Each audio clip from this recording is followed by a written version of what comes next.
नमस्कार तौसीफ खान, नमस्कार। प्रधानमंत्री महोदय। नमस्कार सर। हाँ, बताइए भैया। मैं तौसीफ खान।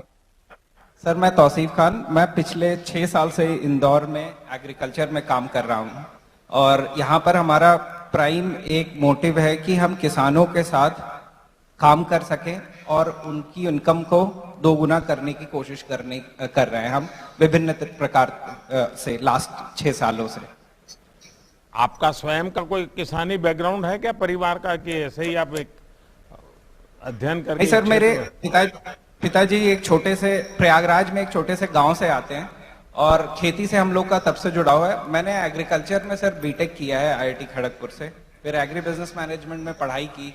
तो उसी को आगे ले जाते वक्त 2016 के दौरान जब डिजिटल पेनिट्रेशन इतना ज्यादा बढ़ रहा था तो हमें लगा कि एक डिजिटल रेवोल्यूशन गांव में भी आएगा और उस गांव तक हमारी एक एजुकेशन है और एक बैकग्राउंड है, इसमें हम काम कर सकते हैं। तो हमने 2016 में ये ठाना कि हम विभिन्न प्रकार की सेवाएं किसानों तक ले जाएंगे। और उसी तरह से जैसे एक किसान के पास 14,000 किसानों पे एक डॉक्टर है, फसल का डॉक्टर, ये हमें पता चला। तो हमारे किसानों की इनकम जो है 1.5 गुना की जा सकती है अगर हम सही से उनको सुझाव दे सकें साइंटिफिक तरीके से।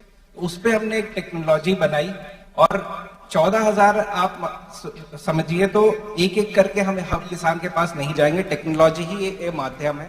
तो हमने उस टेक्नोलॉजी को बनाया और उनको किसानों को डिजिटल माध्यम से और फिजिकल माध्यम से भी हमने पहुंचाया।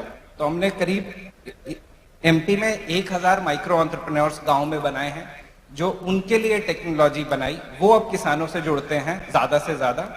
तो एक बार हमने उनको फसल ज्यादा उगाने का दिया, फिर उसके बाद ये हमने पाया कि हम उनको डॉक्टर की तरह सलाह तो दे रहे हैं मगर जो दवाइयाँ जो बीज वो उनको लास्ट माइल पे मिलते ही नहीं है। तो फिर हमने उसका होम डिलीवरी शुरू किया।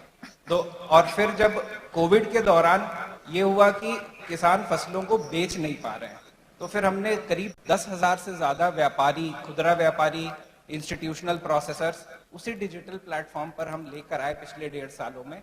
अब वो बीज बोने से लेकर मार्केट तक एक ही प्लेटफॉर्म पे सारी चीजें कर। जो भारत सरकार ने एक सॉइल टेस्टिंग की तरफ बड़ा बल दिया है और हम चाहते हैं कि किसान सॉइल टेस्टिंग की तरफ अपना ध्यान केंद्रित करके ही फिर आगे करें। आपका कोई संबंध आता है क्या उस प्रक्रिया में? Yes sir. तो पहला जो उद्देश्य था कि वो हम पे भरोसा करे। आज 5 साल हो गया है तो अब किसान हम पे एमपी में भरोसा करता है। तो हमने पिछले साल ही शुरू किया है कि उनको हम सॉइल टेस्टिंग करवाते हैं।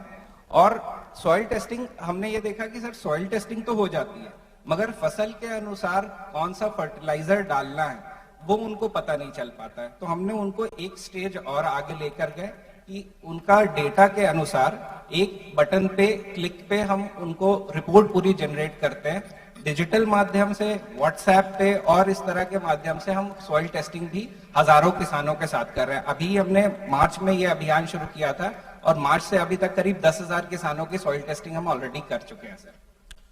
आप ये जो क्षेत्र में काम कर रहे हैं, आज ऑर्गेनिक उत्पाद का बहुत बड़ा मार्केट बना है, उसकी प्रतिष्ठा बन गई है और होलिस्टिक हेल्थ का जो समाज का मूड बन रहा है, क्या किसानों में इस बात को पहुंचा पाए और टेक्नोलॉजी कोई मदद कर पा रही है या कर सकती है? सर एब्सोल्युटली, जो टेक्नोलॉजी है वही टेक्नोलॉजी इस चीज को भी प्रोपेगेट करने में लगती है। तो हम अभी ये कर रहे हैं कि हमने ये देखा है सर, किसान को अगर आय कम हो रही है तो उस चीज का वो अपनाएगा नहीं। तो धीरे धीरे हमने उनको, जैसे उनकी मिट्टी एकदम पत्थर की तरह अब होती जा रही है हर रोज फर्टिलाइजर एक्सेसिव डालते डालते, तो हम अब माइक्रोबियल प्रोडक्ट प्रमोट कर रहे हैं, हम ऑर्गेनिक प्रोडक्ट प्रमोट कर रहे हैं, उनको किट में एक आसान तरीके से उपलब्ध करवा रहे हैं। जैसे यहाँ पर एमपी में शाजापुर करके जगह है, तो वहां पर आज हजारों किसान हैं जो ये बोलते हैं कि अब हमारी मिट्टी में जो अर्थवॉर्म होते हैं, जो कीड़े होते हैं, वो दोबारा आने लगे हैं। तो ये चीज हमें लगता है कि थोड़ा समय लगेगा मगर अगर उसको एक तरीके से काम किया जाए तो ये किसानों तक ले जाया जा सकता है और अब हमको वो रिजल्ट मिल रहे हैं। एक जो स्ट्रीम डेवलप हुई है, पृथ्वी बचाओ, एनवायरनमेंट, क्लाइमेट, ये सारे विषय, उसमें एक है धरती बचाने का एक बहुत बड़ा काम अब जिम्मा आ गया है। और नेचुरल फार्मिंग से धरती बचा सकते हैं हम, केमिकल से नहीं बचा सकते। जी नेचुरल फार्मिंग की तरफ लोगों का रुझान बढ़ रहा है, नेचुरल फार्मिंग की समझ विकसित हो रही है।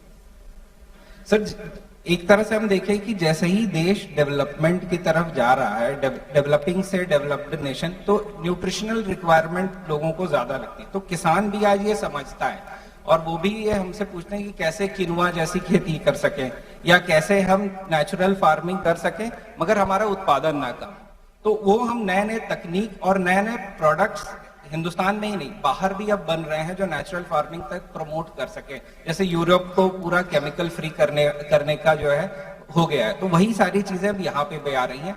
बस इन सारी चीजों को सर हमने ये देखा है कि किसानों को एक्स्ट्रा बताना पड़ता है। वो काम अगर हम डिजिटल माध्यम से करते हैं तो शायद ज्यादा तेजी से कर सकते हैं।